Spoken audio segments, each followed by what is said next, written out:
This channel does not promote any violent, harmful, or illegal activities. All content provided by this channel is meant for an educational purpose only. দেখুন, যে বিষয়ে বিচারের দাবিতে মুখ্যমন্ত্রী নিজে পথে নেমেছেন, সেই একই বিষয়ে মেয়েদের রাত দখলের কর্মসূচিতে রাম আর বামের চক্রান্ত খুঁজে পেয়েছিল তৃণমূল। আবার 18ই আগস্ট যুবভারতীতে মোহনবাগান ইস্টবেঙ্গল মহামেডান সমর্থকদের প্রতিবাদেও তো রাজনৈতিক অভিসন্ধি খুঁজে পেয়েছিল শাসক দল। একইভাবে স্কুলের পড়ুয়াদের প্রতিবাদে কি রাজনৈতিক অভিসন্ধি খুঁজে পাচ্ছেন তৃণমূল নেতারা? সব কিছুতে সিঁদুরে মেঘ দেখছেন নাকি? প্রতিবাদ জিনিসটা কিন্তু শাসকের একদম চিরকালের অপছন্দ, যে যখন যেখানে থাকেন আর কি। এখন কুণাল ঘোষ আজ এক্স হ্যান্ডেল লিখেছেন যে স্থানীয় স্তরে কিছু রাজনৈতিক শক্তি স্কুল পড়ুয়াদের মিছিলে হাঁটতে বাধ্য করেছে। স্কুলে কর্মরত কোনো শিক্ষক শিক্ষিকাও রাজনৈতিক পক্ষপাত করে কচিকাচাদের পথে নামাচ্ছে। শিক্ষা দপ্তর সেটাকেই নাকি রুখতে চেয়েছে। 14ই আগস্ট রাতে আরজি করে হামলা ঢুকতে পারেনি কলকাতা পুলিশ। কলকাতা পুলিশের কমিশনার বলেছিলেন যে একসঙ্গে 7,000 লোক জড়ো হতে পারে, হাসপাতালে হামলা করতে পারে, এই আন্দাজ নাকি তাদের কাছে ছিল না। অর্থাৎ তাদের ইন্টেলিজেন্স সেদিন কাজ করেনি, সেটা বিনীত গোয়েল নিজেই স্বীকার করে নিয়েছিলেন। কিন্তু তারপরে এই দুটো ঘটনা দেখলাম আমরা, তার ঘটনার পেছনের কারণগুলো শুনলাম, কুণাল ঘোষ বুঝিয়ে দিলেন। তারা জানতে পেরেছেন যে পেছন থেকে কোনো রাজনৈতিক শক্তি, কিছু টিচার, তারা ছাত্রছাত্রীদের এভাবে উস্কোচ্ছে।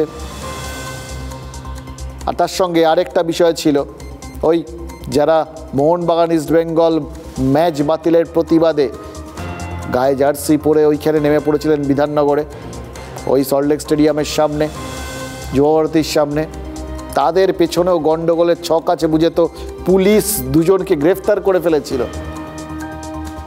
তার মানে ইন্টেলিজেন্স ফেইলিওর বলে সবসময় যেটা বলা হয়, ব্যাপারটা ঠিক সেরকম না। ইন্টেলিজেন্স বিষয়টা বোধহয় ডুমুরের ফুলের মতো, জানেন তো, আছে কিন্তু দেখা যায় না, অথবা সেই রূপকথার গল্পের মতো, এই ছিল এই নেই, এই ছিল এই নেই, সিলেক্টিভ, মাঝে মধ্যে মাথা তোলে, মাঝে মধ্যে ডুব মারে, এভাবেই ধরতে হবে। আমাদের শুধু একটা জিনিস বুঝতে পারছি না, জানেন তো, যে এই ইন্টেলিজেন্স জিনিসটা কেন এত বড় একটা ধাঁধা হয়ে গেল বলুন তো? আর সেটা কেন রাজনৈতিক অস্ত্র হয়ে যাচ্ছে মাঝে মধ্যে? স্কুলের তাদেরই কোনো দিদির নারী যখন ধর্ষিতা হয়, খুন হয়, তার জন্য তারা শান্তিপূর্ণভাবে তাদের প্রতিবাদ করেছে। আজ তাদের উপরে রাজ্য সরকার তালিবানি ফতোয়া জারি করে তাদের সে পথকেও গতিরুদ্ধ করতে চাইছে। তিলোত্তমার জন্য সহমর্মতে দেখে যদি মিছিল করা হয়, সেই মিছিলে কোনো অপরাধ কিছু নেই, শান্তিপূর্ণ মিছিল। এবং সুপ্রিম কোর্ট বলেছেন যে শান্তিপূর্ণ কোনো কাজকর্ম করলে সেখানে বাধা দেওয়া যাবে না। শিক্ষা দপ্তরের কাছে এমন কিছু অভিযোগ এসছে যে কিছু কিছু স্কুলে কোথাও স্থানীয়ভাবে বিজেপি, কোথাও স্থানীয়ভাবে সিপিএম রাজনৈতিক উদ্দেশ্য প্রণোদিতভাবে স্কুল আওয়ার্সে মিছিল করানো হচ্ছে এবং বাচ্চাদের মিছিলে নিয়ে যাওয়া হচ্ছে। অভিযোগগুলো আসার কারণেই স্কুল আওয়ার্সে কিছু হবে না। আপনি প্রাথমিক সংসদের উপর যদি কোনো মূর্খকে বসান তাহলে এরকমই হবে। তৃণমূল আমলে এরকমই হয়েছে, সে তার এখতিয়ার জানে না। আপনারা ভয় পাবেন না, ঘাবড়াবেন না, আমরা আপনাদেরকে প্রয়োজনে লিগাল সাপোর্ট দেবো। আপনারা যদি চান আপনাদেরকে লিগাল সাপোর্ট দেবো। এখন দেখছি যে একটা উস্কানি দেওয়া চলছে, আন্দোলনে নামানোর জন্য একটা কোথাও না কোথাও একটা উস্কানি হয়েছে, মানে এরকম কম্পিটিশন হয়ে গেছে। স্টুডেন্টদের অ্যাকচুয়ালি এখন পলিটিক্সে নামা উচিত না। পুলিশ প্রতিবাদীদেরকে হয়রান করার জন্য দিনের পর দিন কেজি ধরে নোটিশ পাঠাচ্ছে। ওই বিজ্ঞপ্তি এইভাবে মুখের উপর ছুঁড়ে ফেলে দেখুন, ছাত্রছাত্রীরা মিছিলে হেঁটেছে, গলা ফাটিয়ে স্লোগান দিয়েছে। এই স্লোগানটা কেন কেউ সহ্য করতে পারছে না? তিলোত্তমার জন্য বিচার চাইছে তারা। শাসককে তো ছেলেমেয়েরা কেউ শুলে চড়ায়নি। ইনফ্যাক্ট এখন পর্যন্ত কেউ শাসক দলকে, যে স্বতঃস্ফূর্তভাবে যে সাধারণ মানুষজন নেমেছে, কেউ গোটা ব্যাপারটাকে শাসক দলকে তারা কাঠগড়ায় তোলেননি, তাকে নিশানা করেননি। রাজনৈতিক দলগুলোর কথা ছেড়ে দিলাম। তাহলে ঠাকুর ঘরে কে সিনড্রোমটা কেন দেখা দিচ্ছে? জোর করে দমন করতে গিয়ে, আবার বলছি, গোটা বিষয়টা নিজেদের দিকে টেনে নিয়ে আসা হচ্ছে না তো? দেখুন, যে হাওড়ায় 3টে স্কুলকে শোকজ করেছে শিক্ষা দপ্তর, সেই হাওড়াতেই আজ 12টা স্কুল একসঙ্গে তিলোত্তমার জন্য বিচার চেয়েছে, পথে নেমে প্রতিবাদ করেছে। সোশ্যাল মিডিয়ায় ভাইরাল হয়ে গেছে জানেন তো, হাওড়ার তারা সুন্দরী বিদ্যালয়ের প্রধান শিক্ষিকার একটা মিনিট খানেকের বক্তব্য, যাতে তিনি ছাত্রীদের শেখাচ্ছেন যেটা অন্যায় সেটার বিরুদ্ধে প্রতিবাদ না করলে নিজেকে ঠকানো হয়, প্রতিবাদ করাটা কতটা জরুরি। এটা আমার কাছে খুব আনন্দের যে তোমরা আমাকে চিঠি করেছিলে যে এই প্রতিবাদে তোমরা শামিল হতে চাও। ওই যে পুলিশরা আজকে তোমাদের সাহায্য করলেন, আমরা গত কাল পর্যন্ত 3বার চিঠি করেছি, এটা ওদের দোষ নয়, কিন্তু ওই পোশাকটার কিছু নিয়ম আছে তাই তারা দিতে পারছিলেন না। কিন্তু দেখো আজকে যে ওরা চলে এসেছে, ওই পোশাকটার নিচে যে মনুষ্যত্বটা আছে তার টানে ওরা আজকে এসেছেন, কিন্তু অফিসিয়ালি কোনো পারমিশন আমরা পাইনি। আর আমরাও ঠিক করেছিলাম যদি ঢুকতেই হয় জেলে তাহলে আমরা রাস্তায় বেরিয়েই ঢুকবো, এই ঘরে বসে আমরা থাকবো না। তোমাদের সবসময় মাথায় রাখবে অন্যায়ের বিরুদ্ধে প্রতিবাদ করার জন্য দিল্লি সবসময় পৌঁছতে হবে তা নয়, তুমি তোমার বাড়ি থেকেই প্রতিবাদটা শুরু করো, তোমার কাজটা তুমি করো। তাই এটা কোনো পলিসি হতে পারে না যে মেয়েরা ধর্ষিত হবে না, তোমরা ঘরের ভেতরে থেকে যাও, তাহলে এরপর ঘরের ভেতরে ঢোকাবে, তারপর সিন্ধুকের ভেতরে ঢোকাবে, তারপরে হয়তো কোনো চেম্বারের মধ্যে ঢুকিয়ে বলবে মেয়েরা তোমরা মরো। এটা হতে পারে না। আমরা কোনো সরকারি বিরোধিতা করছি না, কোনো এখানে রাজনৈতিক বক্তৃতা দিতে আসিনি, শুধু তোমাদের জানাতে এসেছি নিজেদের অধিকারের জন্য অন্য যে কোনো ভিকটিমের পাশে দাঁড়াও। প্রত্যেকটা কথা যেগুলো বলেছেন কি মুশকিলে ফেলে দিয়েছেন বলুন তো কাউকে কাউকে। এর একটা শব্দের কেউ বিরোধিতা করতে পারবেন? টিকবে সেই বক্তব্য? যারা এটার প্রতিবাদ করবেন তারা নিজেদের কি প্রমাণ করবেন?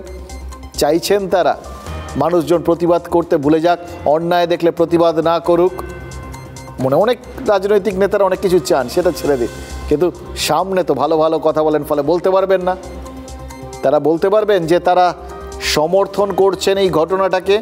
সিঙ্গুর নন্দীগ্রামের আন্দোলনকে হাইজ্যাক করেছিল যে দল, সেই দলকে এখন মনে করছে যে সাধারণ মানুষের ক্ষোভকে তাদের বিরুদ্ধে কাজে লাগাচ্ছেন বিরোধীরা। যে অস্ত্রে বুদ্ধদেব ভট্টাচার্যের সরকারকে মমতা বন্দ্যোপাধ্যায় ঘায়েল করেছিলেন, সেই অস্ত্র বুমেরাং হতে পারে ভেবে কি তৃণমূল যে কোনো প্রতিবাদে বিরোধীদের ইন্ধন দেখতে পাচ্ছে? আজ লালবাজার অভিযানের ডাক দিয়েছিল সিপিআইএমের ছাত্র আর যুব সংগঠন। হ্যাঁ, এটা রাজনৈতিক উদ্যোগ। কাক ভেজা মিছিল নিয়ে লালবাজারের দিকে যাচ্ছিলেন মীনাক্ষী মুখোপাধ্যায়, সৃজন ভট্টাচার্যরা, কিন্তু এসএফআই আর ডিওএফআই এর এই মিছিল আটকানোর জন্য লালবাজারের অনেক আগেই প্রায় দুর্গ তৈরি করেছিল কলকাতা পুলিশ। বাম ছাত্র যুবদের মিছিল সেই ব্যারিকেডে আটকে যায়। রাস্তায় জমা জলের মধ্যে খুব একটা ধস্তাধস্তিতে যায়নি কোনো পক্ষ, শুধু মীনাক্ষী সহ কয়েকজন লালবাজারে যান, কিছুক্ষণ থেকে বেরিয়ে আসেন। কলকাতা পুলিশই নাকি মীনাক্ষী সহ কয়েকজন বাম নেতা নেত্রীকে লালবাজারে সমন করেছিল। কয়েকজনের হাজিরা আর বাকিরা তাদের সঙ্গী। ডাক্তারদের ক্ষেত্রেও তো একই জিনিস দেখা গেছিল, দুজনকে ডাক, হাজারের হাঁক। সেটা কি এই যে কোথাও গিয়ে একটা বিরাট ব্যারিকেড, সেটা কি চাকরির মতো কাজ করলো?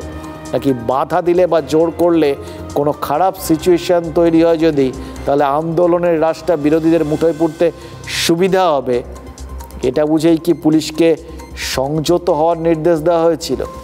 লালবাজার রোজই ডাকছে, ঘুম থেকে উঠছে ফেসবুক পোস্ট দেখছে আর ডাকছে, ঘুম থেকে উঠছে টিভিতে দেখছে এসএফআই ডিওয়াইফাই লড়াই করছে, ডাকছে। লালবাজারে ডাকার কিছু মানে আলাদা করে কারণ লাগে না।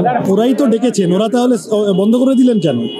ওরাই তো ডেকেছেন, ছাত্র যুবরা তার উত্তর দিতে যাচ্ছে, তো সমনটা পাঠিয়েছিলেন কেন ইন দ্য ফার্স্ট প্লেস?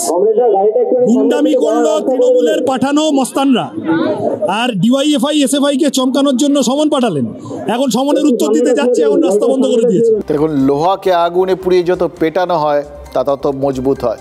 লোহার হাতিয়ার এইভাবেই তৈরি হয়।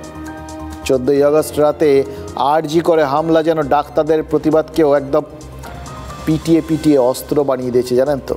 দেশের বাকি অংশে ডাক্তারদের আন্দোলন প্রত্যাহার হয়ে গেলেও আরজি করে ডাক্তাররা কিন্তু অনড়। এই পরিস্থিতিতে আজ প্রতিষ্ঠিত আর বিশিষ্ট ডাক্তারদের নিয়ে স্বাস্থ্য ভবনে একটা বৈঠক হয়েছে।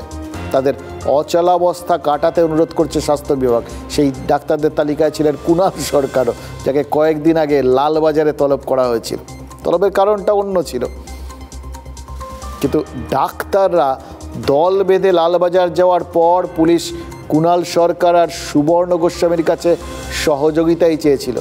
জিনিস বাড়তে বাড়তে বাড়তে বাড়তে যে একটা criminalisation, the lot of criminal elements in various level of health care administration যে ঢুকে পড়েছে, অনেকে মনে করেছেন যে তারই একটা বিভৎস চেহারা আমরা দেখলাম 9 তারিখে। কিন্তু একেবারে আজকের মিটিংয়ে যে খুব একটা সমাধান সূত্র বেরোবে বলে মনে হলো না।